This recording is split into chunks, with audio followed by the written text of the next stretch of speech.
Welcome to the Computational Strings mini project, where we're going to be making some computational poetry. So for this project, we're going to make a Mad Libs haiku.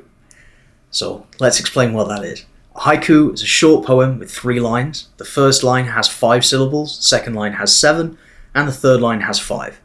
Words don't need to rhyme in a haiku. A Mad Libs poem is made by taking a piece of text with gaps to fill in, and filling in those gaps with your own words. So for this mini project, we're going to be making a Mad Libs haiku. We're going to start with this poem called Over the Wintry by Natsume Soseki, which was written in about 1990. So short little haiku. Over the wintry forest, winds howl in rage, with no leaves to blow.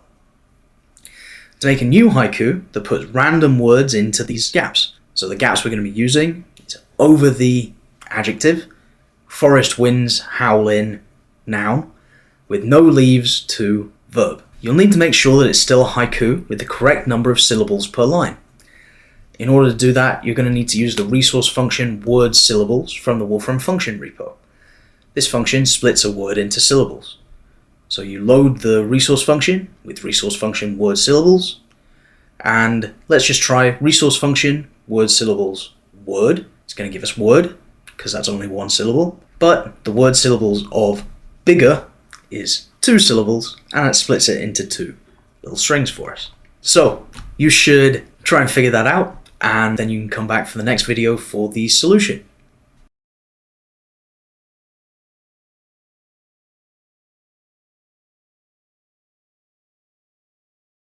Hello. So in this video, we're going to look at a solution for our Mad Libs haiku project.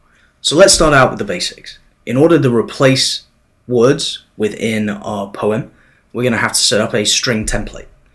So we set up our string template so that we're replacing the adjective, noun, and verb with 3 words. And at the moment, we don't know what those words will be, so we'll just put first word, second word, third word. The next part of the problem is that we're going to need to get random words, and we're going to want to test their syllable count.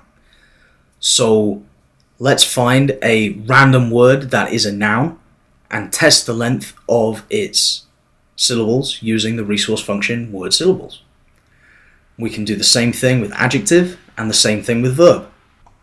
But then we're going to want to generate many random words and select a random word with the correct syllable count. So let's use table to get 20 random words, and let's have them be adjectives, and we'll test their word syllables.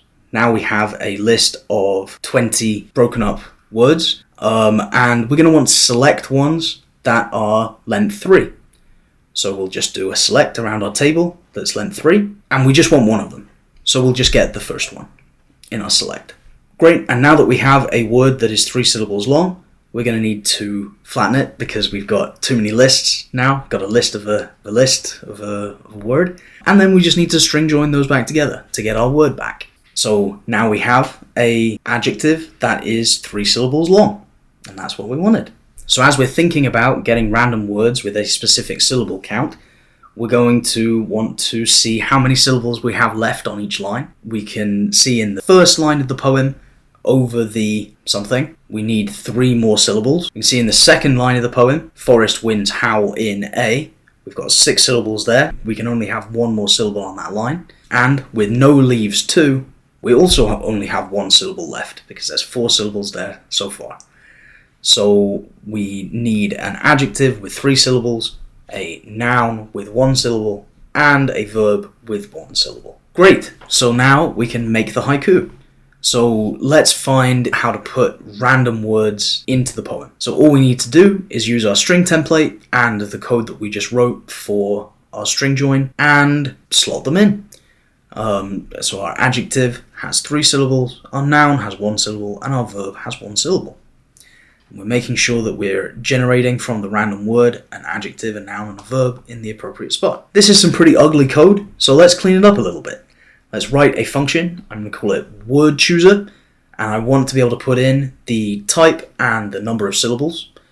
So then I can just replace in my code the noun or the adjective, the verb, with type and number of syllables that I was asking for, the length, with the value of syllables. So then I can use my string template, and I can just use this function within the string template I can do word chooser of adjective is 3, word chooser of noun 1, word chooser of verb 1. And now it's written my poem. Congratulations on accomplishing this mini project. I hope you came up with some maybe funny poems. This is a really good demonstration of all the skills that you've learned.